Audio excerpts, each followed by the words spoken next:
Assalomu alaykum hurmatli YouTube ahli Baxmal Anguslar kanalini qadrli obunachilar. Bugun 2025-yil 12-mart haftani chorshanba kuni.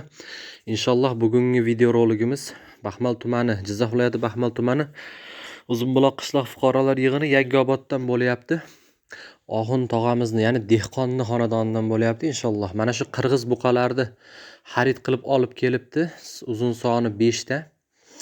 Inshaalloh mana shu buqalarni har oyda 12-sanasiga videolarni qo'yib boramiz, video obzorini qilib boramiz inshaalloh.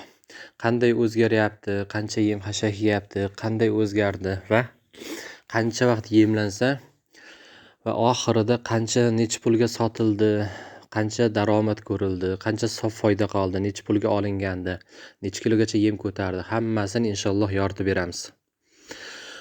Bularda uzun soni 5 ta Qirg'iziston shved buqalari. O'zimni anguslarimdan ancha baquvvat ekan. Anguslarga nisbatan baquvvat, mana shu gavdadagi anguslarga nisbatan baquvvat. Hozir endi videoda charchoq holatda turibdi. Bular yem yemagan umuman.